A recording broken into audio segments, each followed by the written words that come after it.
Who was Wolfgang Mozart? Wolfgang Amadeus Mozart, in full Johann Chrysostom Wolfgang Amadeus Mozart, baptized as Johannes Chrysostomus Wolfgangus Theophilus Mozart, born January 27, 1756, Salzburg, Archbishopric of Salzburg, Austria, died December 5, 1791, Vienna, Austrian composer, widely recognized as one of the greatest composers in the history of Western music. Wolfgang Amadeus Mozart was a musician capable of playing multiple instruments who started playing at the age of 6. Over the years, Mozart aligned himself with a variety of European venues and patrons, composing hundreds of works that included sonatas, symphonies, masses, chamber music, concertos, and operas, marked by vivid emotion and sophisticated textures.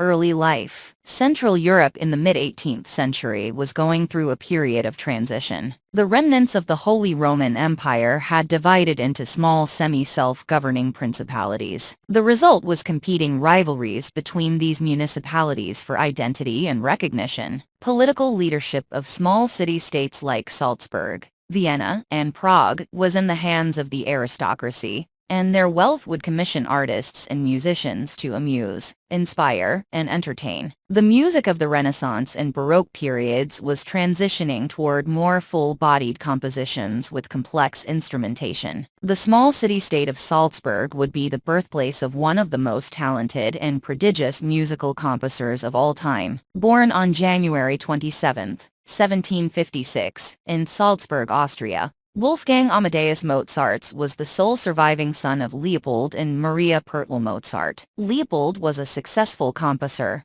violinist, and assistant concert master at the Salzburg court. Wolfgang's mother, Anna Maria Pertl, was born to a middle-class family of local community leaders. His only sister was Maria Anna, nicknamed Nannerl. With their father's encouragement and guidance, they both were introduced to music at an early age. Leopold started Nannerl on keyboard when she was 7, as 3-year-old Wolfgang looked on, mimicking her playing. Wolfgang quickly began to show a strong understanding of chords, tonality, and tempo. Soon, he too was being tutored by his father. Leopold was a devoted and task-oriented teacher to both his children. He made the lessons fun, but also insisted on a strong work ethic and perfection. Fortunately, both children excelled well in these areas. Recognizing their special talents, Leopold devoted much of his time to their education in music, as well as other subjects. Wolfgang soon showed signs of excelling beyond his father's teachings, with an early composition at age 5 and demonstrating outstanding ability on harpsichord and the violin. He would soon go on to play the piano, organ, and viola. In 1762, Mozart's father took Nannerl, now age 11, and Wolfgang, age 6, to the court of Bavaria in Munich, in what was to become the first of several European tours. The siblings traveled to the courts of Paris, London, The Hague, and Zurich, performing as child prodigies. Mozart met a number of accomplished musicians and became familiar with their works. Particularly important was his meeting with Johann Christian Bach, Johann Sebastian Bach's youngest son, in London, who had a strong influence on Mozart. The trips were long and often arduous, traveling in primitive conditions, and waiting for invitations and reimbursements from the nobility. Frequently, Mozart and other members of his family fell seriously ill, and had to limit their performance schedule. Budding young composer. In December 1769, Mozart, then age 13, and his father departed from Salzburg for Italy, leaving his mother and sister at home. It seems that by this time Nannerl's professional music career was over. She was nearing marriageable age, and according to the custom of the time, she was no longer permitted to show her artistic talent in public. The Italian outing was longer than the others, 1769 to 1771. As Leopold wanted to display his son's abilities as a performer and composer to as many new audiences as possible. While in Rome, Mozart heard Gregorio Allegri's Miserere performed once in the Sistine Chapel. He wrote out the entire score from memory, returning only to correct a few minor errors. During this time Mozart also wrote a new opera, Mithridate, Re di Ponto, for the court of Milan. Other commissions followed, and in subsequent trips to Italy, Mozart wrote 2 other operas, Ascanio and Alba,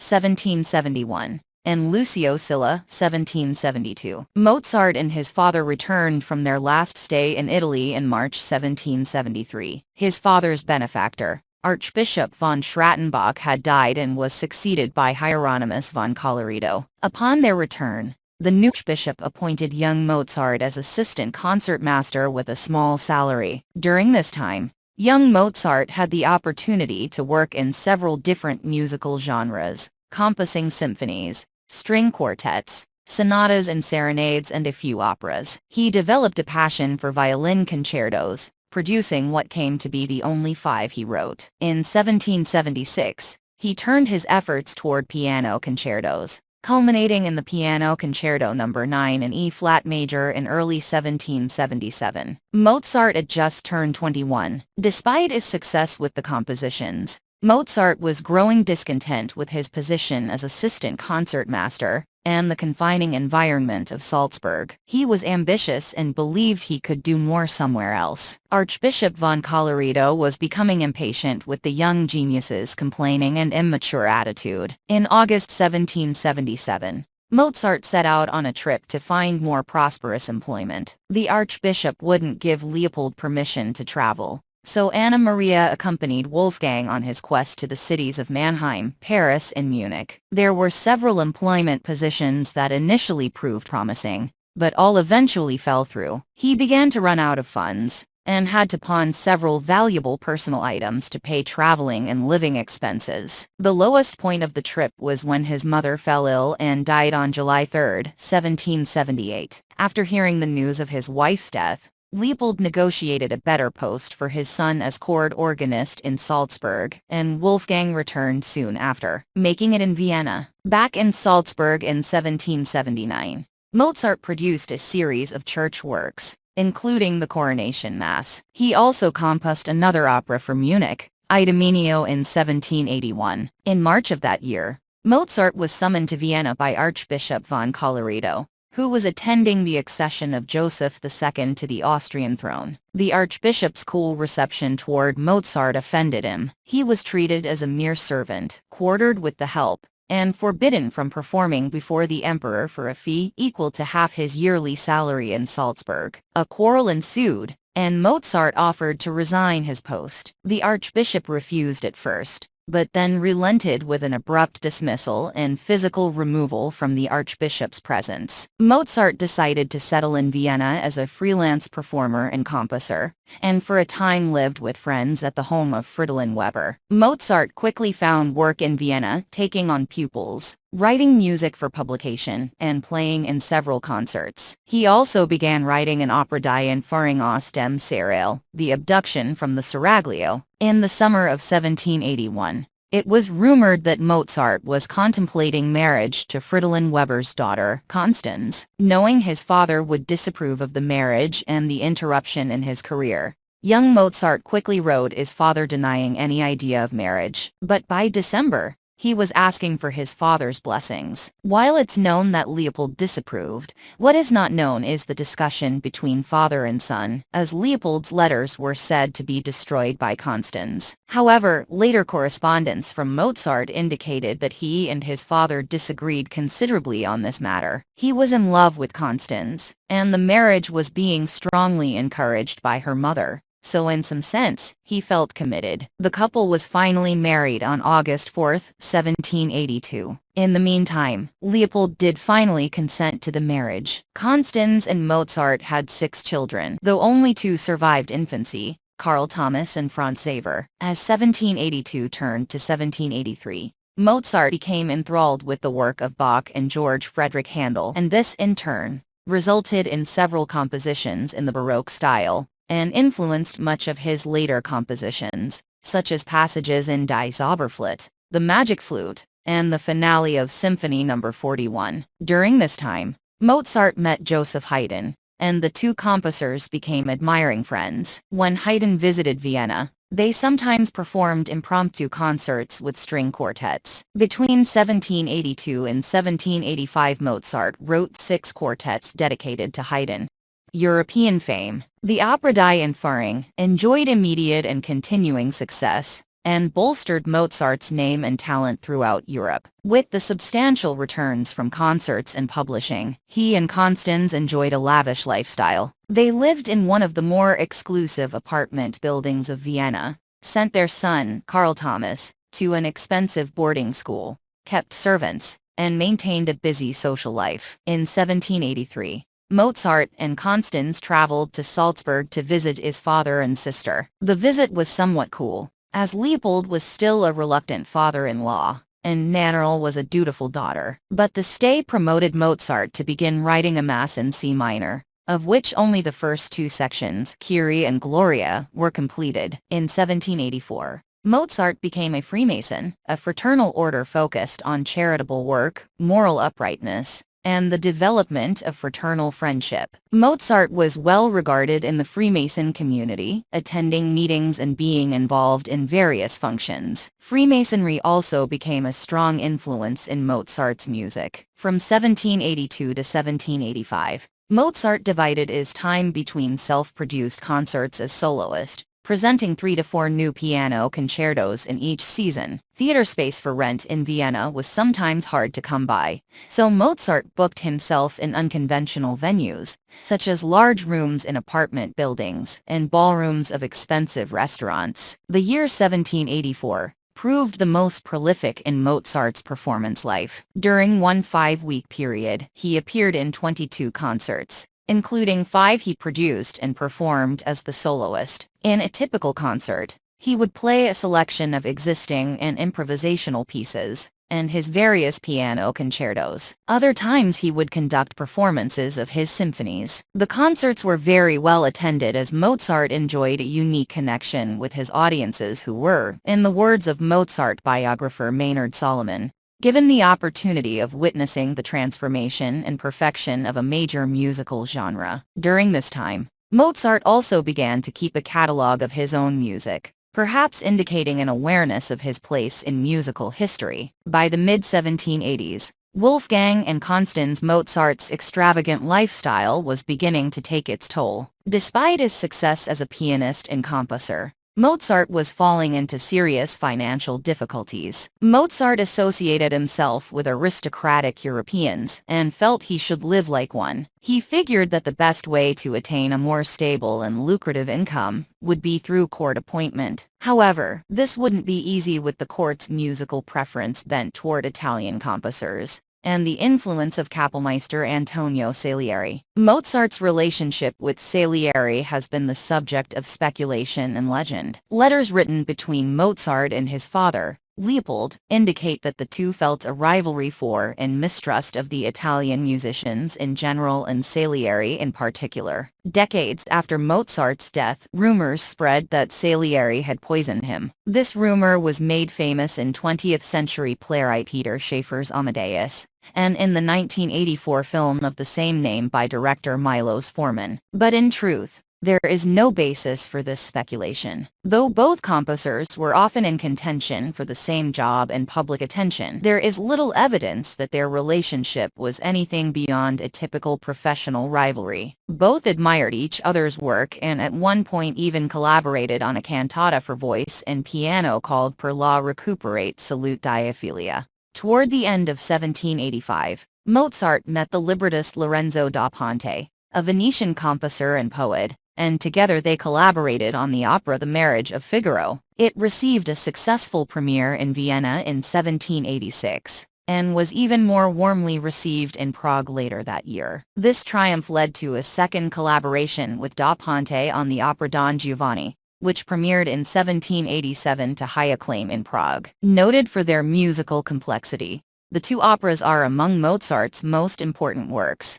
and are mainstays in operatic repertoire today. Both compositions feature the wicked nobleman, though Figaro is presented more in comedy, and portrays strong social tension. Perhaps the central achievement of both operas lies in their ensembles, with their close link between music and dramatic meaning. Later years. In December 1787, Emperor Joseph II appointed Mozart as his chamber composer, a post that had opened up with the death of Gluck. The gesture was as much an honor bestowed on Mozart as it was an incentive to keep the esteemed composer from leaving Vienna for greener pastures. It was a part-time appointment with low pay, but it required Mozart only to compose dances for the annual balls. The modest income was a welcome windfall for Mozart, who was struggling with debt, and provided him the freedom to explore more of his personal musical ambitions. Toward the end of the 1780s, Mozart's fortunes began to grow worse. He was performing less and his income shrank. Austria was at war, and both the affluence of the nation and the ability of the aristocracy to support the arts had declined. By mid-1788,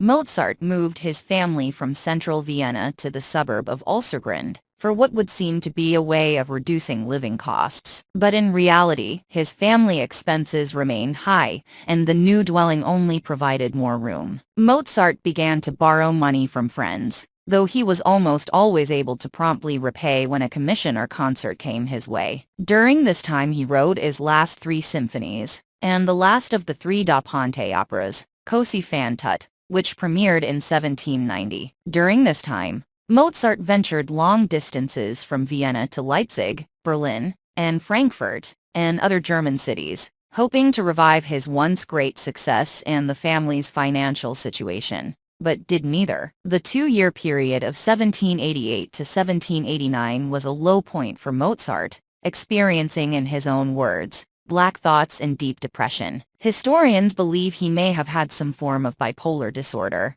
which might explain the periods of hysteria, coupled with spells of hectic creativity. Between 1790 and 1791, now in his mid-30s, Mozart went through a period of great music productivity and personal healing. Some of his most admired works, the opera The Magic Flute, the Final Piano Concerto in B-flat, the Clarinet Concerto in A major, and the unfinished Requiem, to name a few, were written during this time. Mozart was able to revive much of his public notoriety with repeated performances of his works. His financial situation began to improve as wealthy patrons in Hungary and Amsterdam pledged annuities in return for occasional compositions. From this turn of fortune, he was able to pay off many of his debts. However, during this time both Wolfgang Amadeus Mozart's mental and physical health was deteriorating. In September 1791, he was in Prague for the premiere of the opera La Clemenza di Tito, which he was commissioned to produce for the coronation of Leopold II as King of Bohemia. Mozart recovered briefly to conduct the Prague premiere of The Magic Flute,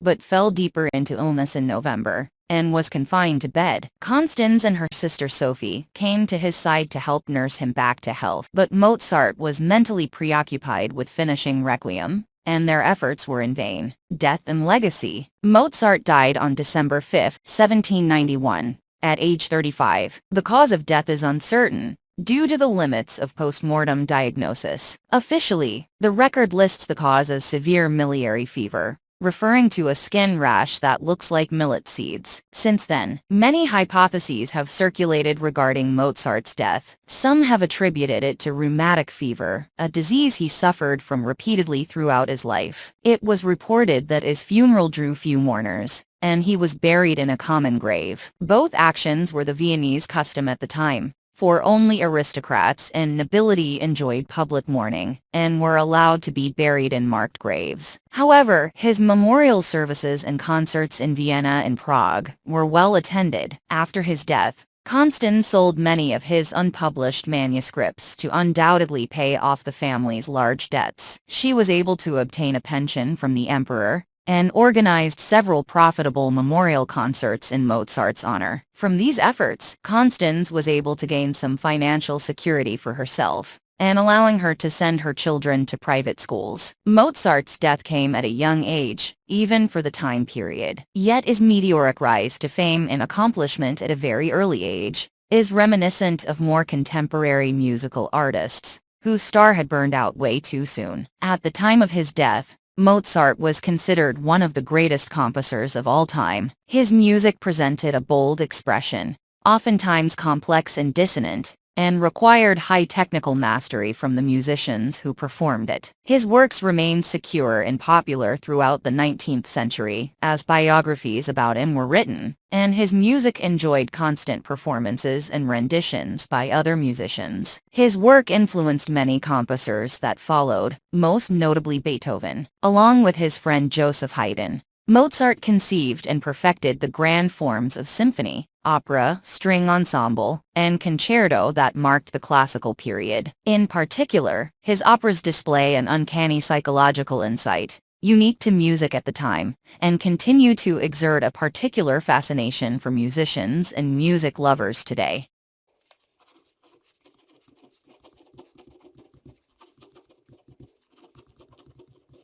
Subscribe to our channel for more similar videos.